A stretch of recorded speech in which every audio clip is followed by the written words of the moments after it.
role based user login. Hello everyone, I welcome you in my YouTube channel. So guys, previous video के अंदर हमने अपनी services को यहाँ पर program dot C S file में रजिस्टर कर दिया था। उसके साथ साथ हमने बिगिनिंग में भी ये स्टडी करके रखा था। मैं थोड़ा रिवाइज कर देती हूँ कि हमने ऐड करके रखी है यहाँ पे टाइप डीबी कंटेक्स्ट, और हमारी टाइप कौन सी, इन्वेंटरी डीबी कंटेक्स्ट। हमने हमारे डेटाबेस कौन सा यूज कर रहे हैं, एसक्यूएल सर्वर। ये है हमारी कनेक्शन स्ट्रिंग की डिटेल जो है वो हमें यहाँ पर कनेक्शन स्ट्रिंग की detail app setting dot JSON में से मिल जाती है। ये अपने कवर करके रखा है। अगर आपको डाउट है तो वीडियो डिस्क्रिप्शन के अंदर मैंने पूरी प्लेलिस्ट की सीरीज डाल के रखी है।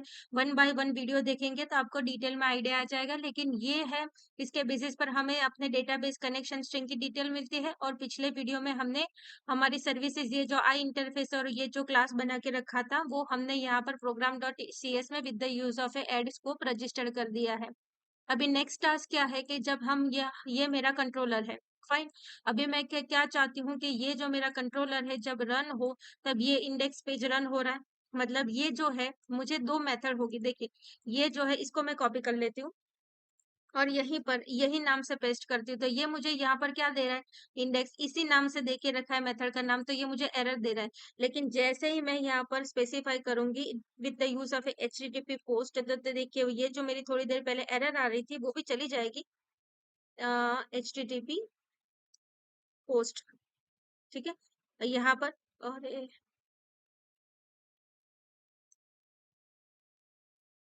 ठीक है, अभी देखिए, जब मेरा पेज रन होगा तब ये with the use of this index method ये मेरा व्यू रन होगा। और जब मैं बटन पे क्लिक करूं, यहाँ पर कहीं ना कहीं मुझे एक बटन की जरूरत पड़ेगी, ये वाला बटन। जब मैं लॉगिन बटन पे क्लिक करूं तब मेरा कौन सा, ये यही इंडेक्स पेज की पोस्ट मेथड कॉल होगी। और इसके लिए मैंने कौन सा व्यू मॉडल बना के रखा है, लॉगिन व्यू मॉडल बना के रखा है। तो यहाँ पर मैं किसे एक्सेप्ट करने वाली हूँ, लॉगिन व्यू मॉडल को एक्सेप्ट करने वाली हूँ यहाँ पर ओबीजे। अब जैसे ही मैं ये करूंगी तो ये देखिए, ये मेरी मेथड यहाँ पर जो एक ही नाम से जो आ रही थी एरर, वो इश्यू सॉल्व हो गया। इसका मतलब ये होगा, मैं एप्लीकेशन अभी जस्ट रन कर रही हूँ, आपको और डिटेल में पता चलेगा कि जब account controller by default with the use of a program dot C S file, account controller की इंडेक्स मेथड मतलब कि ये वाली एग्जीक्यूट होगी, तो ये वाला जो कोड है वो एग्जीक्यूट होगा।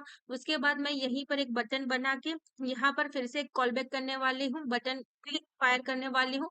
तब ये जो मेरी पोस्ट वाली मेथड है वो फायर होगी। तो सबसे पहले हम क्या करते हैं, चेक करते हैं कि भाई एप्लीकेशन रनिंग है या नहीं। तो देखिए, मैं है ना ये वाला जो है इसमें यहाँ पर डिबग पॉइंट रख रही हूँ। और ये जो मेरी पेज है इसको रिफ्रेश कर रही हूँ, क्योंकि बाय डिफॉल्ट हमने किसे स्पेसिफाई करके रखा था। ये देखिए, मेरा डिबग पॉइंट हिट हो गया। मतलब जब गेट मेथड फायर होगी पहली बार, जब पेज रन होगा, तो बेस्ड ऑन दिस ये इंडेक्स मेथड जो है ये फायर होगी। और जब मैं यहाँ पर बटन पे क्लिक करूंगी यहाँ पर और लॉगिन बटन पे क्लिक करूंगी, तब यहाँ पर मैं कुछ ऐसा कोड लिखूंगी इधर, जिसके बेसिस पर ये जो पोस्ट वाली मेथड है वो फायर होगी। लेकिन उससे पहले हम क्या करते हैं कि अपने एप्लीकेशन को सॉफ्ट स्टॉप करके ये जो हमने यहाँ पर इंटरफेस बना के रखे हैं उसके रिलेटेड कोड यहाँ पर लिख देते हैं।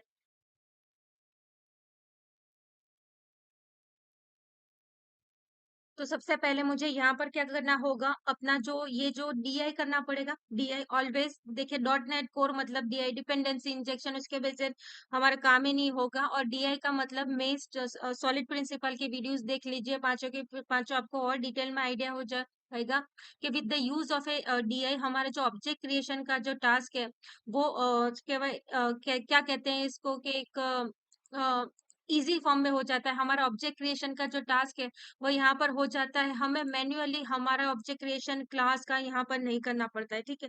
तो यहाँ पर आ जाती हूँ मैं और लिखती हूँ CTOR और दो बार कंट्रोल टैप करूंगी तो मेरा ये कंस्ट्रक्टर है वो यहाँ पर हो जाएगा। उसके बाद मैं यहाँ पर अपनी ये जो मैंने सर्विसेज अभी जस्ट बना के रखी है, आई इन अकाउंट सर्विसेज, इसको मैं यहाँ पर इस्तेमाल करने जा रही हूँ, ठीक है।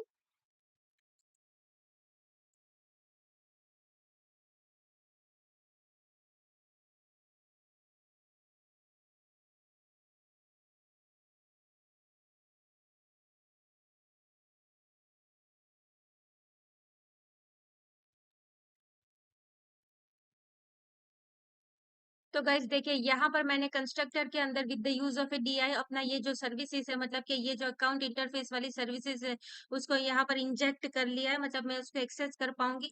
अब मैं जब भी ये वाली मेथड का इस्तेमाल करना चाहूंगी गेट यूजर वाली, तो मुझे सिंपली यहाँ पर जाकर क्या लिखना होगा, सिंपली मैं यहाँ पर अगर लिख रही हूँ underscore I account service dot, तो देखिए गेट पासवर्ड वाली मेथड आ गई।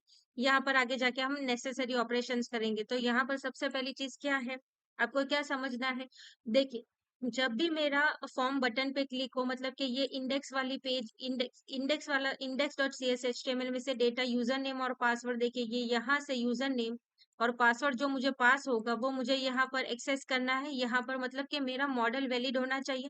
देखिए यहाँ पर देखिए इसके राइट साइड क्लिक करके गो टू इम्प्लीमेंटेशन में जाएंगे, तो देखिए मैंने यहाँ पर रिक्वायर्ड डाल के रखा है। ठीक है, मैं बैक चली जाती हूँ फिर से। यहाँ पर जब मैं बटन पे क्लिक करूंगी तो यहाँ पर मुझे वो मॉडल मिलेगा। तो जो कोई भी मॉडल के अंदर डेटा मिलेगा, मतलब कि मेरा स्टेट वैलिड है या नहीं, तो मैं इसकी राइट साइड क्लिक करके यहाँ पर जाती हूँ। ध्यान से देखिए इन दोनों को मैंने क्या करके रखा है, रिक्वायर्ड। तो मुझे आगे की प्रोसेस लॉगिन ऑपरेशन हो उससे पहले मुझे चेक करना होगा कि भाई मेरे यूजर नेम पासवर्ड वैलिडेशन हो रहा है या नहीं हो रहा है। ठीक है, तो अभी उससे पहले मुझे क्या करना होगा, जब भी काम करिए ऑलवेज यूज ट्राई कैच। ठीक है, तो यहाँ पर मैं लेके ट्राई कैच लिख लेती हूँ। ठीक है, अभी ट्राई कैच के अंदर अभी मेरी सबसे पहली कंडीशन होगी कौन सी वाली चीज की, इज मॉडल स्टेट वैलिड और नॉट, कि हमने ये जो हमारा मॉडल है ये वैलिड है या नहीं, जब बटन क्लिक पे हो रहा है या नहीं। तो मॉडल स्टेट इज वैलिड ये लिखेंगे। तो क्या होगा कि ये जो मॉडल है ये उसकी फुलफिल हो रहे, अगर आपने गलती से भी, अगर आपने ये, मैं चाहती हूँ वापस यहाँ पर, यहाँ देखिए अगर आपने ये जब बटन पे क्लिक किया ये इंडेक्स वाले पेज पे, अगर एक भी टेक्स्ट बॉक्स के अंदर वैल्यू नहीं डाली है तो ये सीधा बाहर निकल जाएगा यहाँ से। ठीक है, क्योंकि यहाँ पर इन दोनों को रिक्वायर्ड की जरूरत है। तो डेटा एनोटेशन की मदद से और इज ई फॉर्म वैलिड की मदद से क्या होगा, हमारा वैलिडेशन जो है वो परफेक्टली रन हो जाएगा। ठीक है, अभी अगर डेटा फिलफिल हो चुके हैं, मतलब कि मेरे मॉडल फ्रंट एंड से, मतलब सी एस मॉडल, मतलब C S H T M L view से मेरे डेटा फिलअप होके आ रहे हैं, तो मुझे क्या करना है यहाँ पर, मुझे क्या करना है यहाँ पर, रिजल्ट एक वेरिएबल की जरूरत पड़ेगी, रिजल्ट इज इक्वल टू, और यहाँ पर मैं लिखूंगी अंडरस्कोर आई सर्विसेज डॉट, और यहाँ पर मैं लिखूंगी पासवर्ड।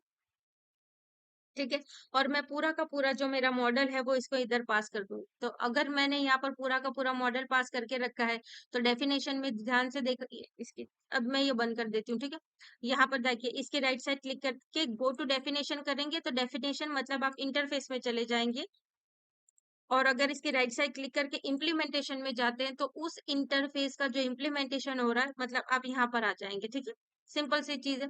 तो यहाँ पर क्या हो रहा है कि जब मेरा पेज रन होगा, बटन पे मैं क्लिक करूंगी, तो मेरे यूजर नेम पासवर्ड जो है वो मॉडल पे थ्रू आएगा, वैलिडेशन होगा कि मेरा लॉगिन व्यू मॉडल वैलिड है या नहीं। अगर वैलिड है तो फिर वो गेट यूजर नेम पासवर्ड वाली मेथड कॉल होगी, मतलब वो यहाँ पर जाएगा। अभी यहाँ पर जाकर with the use of A dB context, क्योंकि आपको पता है कि मेरे डीबी कंटेक्स के पास मेरे एसक्यूएल सर्वर की डेटाबेस की कनेक्शन स्ट्रिंग वगैरह डिटेल्स जो है वो प्रोग्राम डॉट सी एस में आपने यहीं पर देखा ही होगा, इन्वेंटरी डीबी कंटेक्स। ठीक है, तो इसके बेसिस पर अब हम क्या करेंगे, हमारा जो मॉडल है, लॉगिन मॉडल का यूजर नेम और पासवर्ड, उसको डेटाबेस के फील्ड के साथ चेक करेंगे कि वो मैच हो रहा है या नहीं हो रहा है। तो वो चीज हम नेक्स्ट वीडियो में देखेंगे। Till then thank you very much.